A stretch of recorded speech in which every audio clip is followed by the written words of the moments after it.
नमस्कार, पुण्य श्लोक 11 शो में इस वक्त एक अलग ही मोड़ आ गया है। सीरियल जो है एकदम से बदल रहा है। हालांकि शुरुआत से दिखाया गया बहुत सारी मान्यताएं, कुरीतियां और किस तरीके से एक इंसान, एक आम इंसान किस तरीके से महान संत, महान शासक बन जाता है, ये बताया गया है।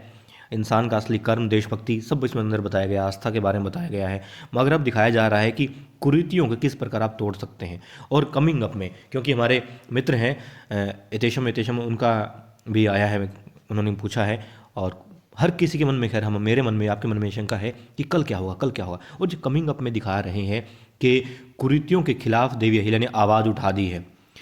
और इसमें दिखाया जा रहा है कि गौतम भाई सरकार गुस्सा होती है, वो कहती है कि विधवा का विवाह करना, पुनर्विवाह करना पाप है।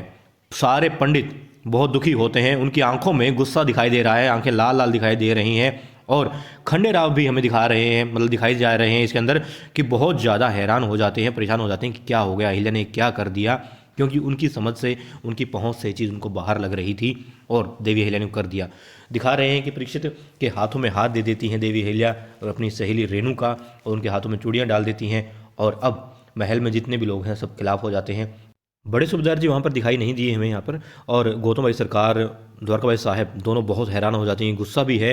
पंडितों के अंदर जो है बहुत ज़्यादा गुस्सा है। जो संत हैं, जो वहाँ पर विद्वान, जो जिनको कहा जा रहा है, वो कहती हैं बहुत जो है अनर्थ कर दिया है देवी अहिल्या ने।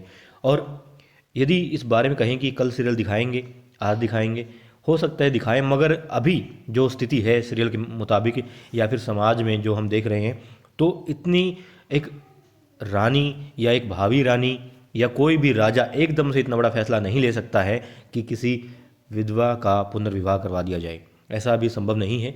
ये देवी अहिल्या के मन में अब बात आई है, पहले परीक्षित के मन में आई, फिर रेणु के मन में आई, मतलब आ रही है, उसे पता नहीं है अभी। और अब देवी अहिल्या के मन में आ चुकी है, क्योंकि वो ठान चुकी हैं कि देवी अहिल्या ने अपनी सहेली के मन से, इसके जीवन से जो दुख है, जो अंधकार है, वो हटाना है, इसको इसके अधिकार, इसकी खुशियाँ देनी है। और इसलिए अब वो चाहती है कुछ ऐसा हो कि इसके जीवन में खुशियाँ आ जाए। कैसे आ सकती हैं, देवी अहिल्या सोच रही है। या तो उन्होंने ये स्वप्न देखा है, या फिर वो ऐसा सिर्फ सोच रही हैं कि ऐसा हो जाए। तो देवी अहिल्या जहाँ यहाँ पर ही जानती हैं कि देवी अहिल्या अपनी सहेली को किस तरीके से खुश कर सकती है, तो ये भी जानती हैं कि हाँ, समाज में सिर्फ उनके पढ़ने भर से कितना, मतलब पूरा राज्य खिलाफ हो गया था, जनता खिलाफ हो गई थी, जो पढ़ाने वाले थे वो खिलाफ हो गए थे। तो वो बड़ी मुश्किल से, क्योंकि वो सिर्फ एक राजा के पुत्र की वधू है, पत्नी है, इसलिए वो उसको पढ़ा पाए हैं राजा, वो भी अपने, मतलब कि एक खास अधिकार के तौर पर या शर्त के तौर पर, या यूँ माने कि समाज में गलत उदाहरण नहीं जाएगा। बहुत मुश्किलें आई थी, बहुत परेशानी हुई थी। तो देवी अहिल्या इस तरीके से कोई कदम नहीं उठा सकती जिससे सीधा असर जो है मल्हार राव सूबेदार जी पे पड़े, उनकी साख पे पड़े, उनके कार्यों पर पड़े, या उनका नाम यूं कुछ उछले कि हाँ कुछ गलत किया गया है। नहीं, ये देवी अहिल्या ने सिर्फ ख्वाब देखा है, स्वप्न देखा है, ये ऐसा वो सोच रही हैं।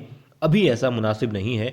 और मैं तो खैर परीक्षित को अच्छा इंसान भी नहीं मानता, अभी तक जितना देखा है उसके हिसाब से। बेशक वो हो, मगर मुझे नहीं लगता कि वो है। और हाँ, देवी अहिल्या के मन में ये बात आ चुकी है, इसलिए वो सोच रही हैं, और ये ख्वाब ही होगा। बाकी आप लोग बताएं, आप लोगों को क्या लगता है? मुझे तो यही लग रहा है।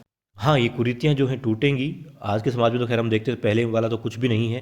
पहले तो बहुत मुश्किलें होती थी लोगों के जीवन में, और परेशानियाँ होती थी, परंपराएं भी बहुत थी, मान्यताएं भी बहुत थी, बहुत सारी गलत थी, तो कुछ ऐसी भी थी जो बहुत उनके, मतलब उस वक्त के हिसाब से सही थी।